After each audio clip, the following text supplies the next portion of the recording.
Hello everyone, मेरा नाम gym और मैं भारत के उस जगह से हूँ जहाँ तुम लोग सिर्फ प्लान करते हो और कभी पहुँचते भी नहीं। हाँ, गोवा से हूँ भाई लोग। तो स्वागत है आपका 360 वर्ल्ड ट्रिप में। अभी तो फिलहाल यूरोप का 360 एक्सपीरियंस करा देता हूँ, बाद में इंडिया का भी टूर करा देंगे। चलो आगे बढ़े क्या? तो जल्दी से सब्सक्राइब बटन दबा दो यार। हो गया? तो शुरू करते हैं आज का 360 वीडियो। आज मैं आपको ले जा रहा हूं बार्सिलोना के पार्क गुएल में। ये पार्क आंतोनी गाउदी ने बनाया था। वो 1900s के बहुत फेमस आर्किटेक्ट थे और उनके पीछे यूसेबी गुएल जो इस पार्क के इन्वेस्टर थे। उनका एक ही मिशन था, नेचर, आर्ट और आर्किटेक्चर को एक ही जगह पे दिखाना। तो अभी ऐसा हुआ कि पार्क गुएल एक रेसिडेंशियल प्रॉपर्टी बनने वाली थी और प्रोजेक्ट में काफी पैसे लगने लगे। यूसेबी भाई का पसीना छूट गया और इनको लगा अपने से नहीं हो पाएगा और इसको पार्क बना के ही छोड़ दिया। आंतोनी गाउदी का स्टाइल ही कुछ अलग था। वो नेचर से इंस्पायर होते, टाइल्स को फोड़ के उनके बचे हुए पीसेस को जोड़ के एक नया डिजाइन बनाते थे। यहाँ आए तो इतना देखकर तो नहीं जाओगे ना भैया, तो चलो मैं आपको पार्क गुएल के अलग अलग हिस्सों को दिखा देता हूँ। ये इसका मेन टेरेस है।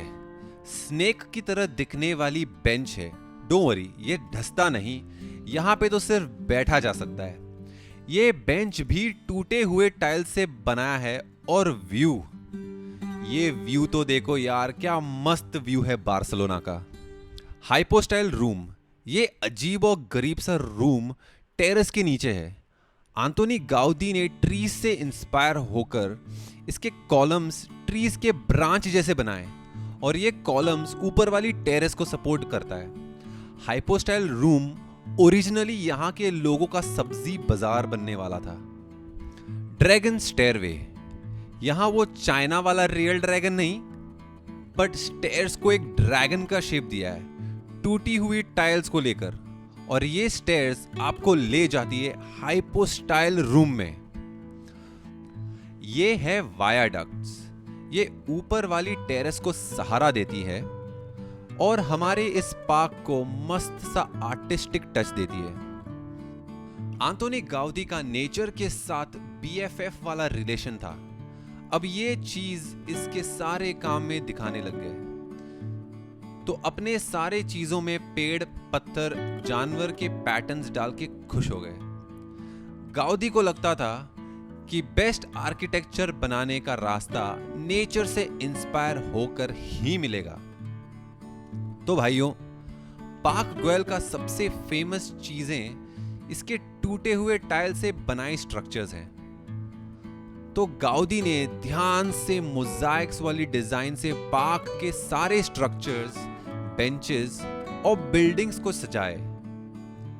गाउदी भाई अपने काम में बहुत कमिटेड थे, आपकी एक्स गर्लफ्रेंड की तरह नहीं। और इनका ये कमिटमेंट इनके काम में देखने मिलता है। इसने जैसे मैन मेड स्ट्रक्चर्स और नेचर का भयंकर सा कॉम्बिनेशन बनाया है। इसने ध्यान से मटेरियल का सिलेक्शन किया था। सेरेमिक टाइल्स से पत्थर सबको केयरफुली सिलेक्ट किया था और स्पेशली मंगवाया था, अपने बाजू वाले का पत्थर चुरा के नहीं। जैसे मैंने पहले बताया, पार्क गुएल तो रेसिडेंशियल सिटी बनने वाली थी, बट ज्यादा खर्चे होने लग गए और कंस्ट्रक्शन पूरा नहीं हो पाया। सिर्फ 2 मकानें बनी और बाकी का रेसिडेंशियल हिस्सा कंप्लीट ही नहीं हुआ। अब यूसेबी बाइक को जैसे पैसों की कमी होने लगी, वैसे ही उसने प्रोजेक्ट को बंद कर दिया और इसको एक पब्लिक पार्क बना के छोड़ दिया। असल में तो 700 मकान बनने वाले थे यार, लेकिन सिर्फ 2 ही बने और ना ही गाउदी या गुएल कभी इस पार्क में रह पाए। लो कर लो बात, क्या फायदा इतना बड़ा पार्क बना के। इसमें से जो एक मकान था उसको म्यूजियम बना दिया और उसमें पूरे टाइम आंतोनी गाउदी की ही स्टोरी बताई जाती है। आंतोनी गाउदी एक विजनरी आर्किटेक्ट थे जिनका मानना था कि आर्किटेक्चर में नेचर, इंसान का मस्त बैलेंस होना चाहिए। उनके डिजाइन ही कुछ अलग किस्म के थे। जब गाउदी इस पार्क को बना रहे थे, उन्होंने सोचा मैं सिर्फ अमीरों के लिए बनाता हूँ, अच्छा सा नेचर वाला फील भी दूंगा तो सब खरीदने भी आ जाएंगे। पर बनाते बनाते यूसेबी भाई की जेब ही खाली हो गई और सिर्फ पार्क ही बना रह गया। भाई, उन्होंने पार्क ग्वेल को क्रिएट किया था ताकि लोग शहर के भाग दौड़ से दूर पीस और सुकून को एंजॉय कर सके। उसके लिए वो ग्रीन स्पेसेस, वाइड व्यूज और हटके आर्किटेक्चरल एलिमेंट्स का यूज किया था। आंतोनी गाउदी अपने काम में कुछ अलग ही लेवल पे थे। उन्हें अपनी सिंपल और डिसिप्लिन्ड जिंदगी काफी पसंद थी और वो हमेशा अपने प्रोजेक्ट्स में फुल ऑन इन्वॉल्व रहते थे। गाउदी को डीप स्पिरिचुअल वाइब्स आती थी और ये चीजें उनकी बिल्डिंग्स में भी दिखने मिलती है।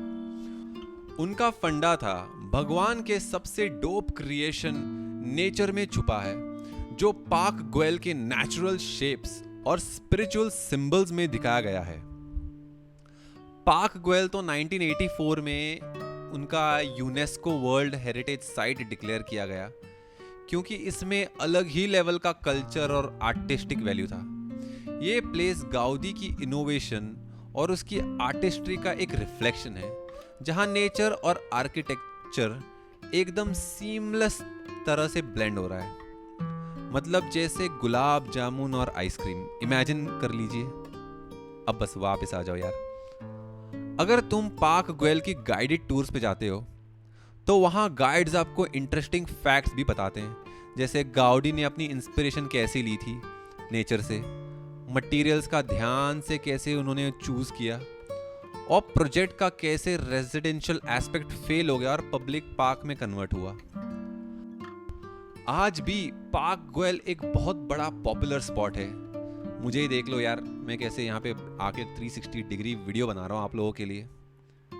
ये पॉपुलर टूरिस्ट स्पॉट है जहां से लोग गाउदी का क्रिएटिव जीनियस और पार्क के अट्रैक्शंस को देखने आते हैं। यह एक एग्जाम्पल है गाउदी का आर्किटेक्चरल ब्रिलियंस की, और वो दिखाता है कि आर्किटेक्चर दुनिया को कैसे शेप कर सकता है।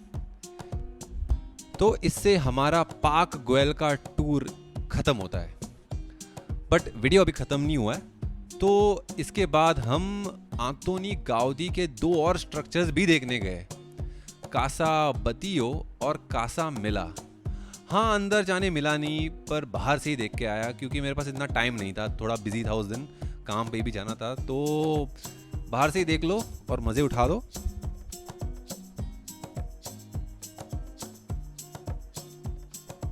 एक काम करो, कमेंट सेक्शन में मुझे बताओ भारत का कौन सा हिस्सा आप 360 फॉर्मेट में देखना चाह रहे हो, क्योंकि मैं अभी इंडिया टूर पे जाने वाला हूँ और बहुत सारी वीडियोस बनाऊंगा। तो मुझे आप बताओ कौन सी वीडियोस पहले बनाऊं।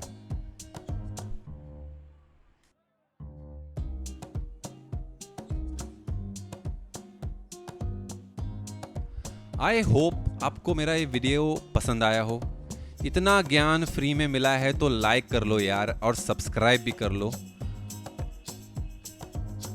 और जल्दी से एक मस्त सा कमेंट फेंक के मार दो। तो दोस्तों, मिलते हैं मेरे अगले वीडियो में।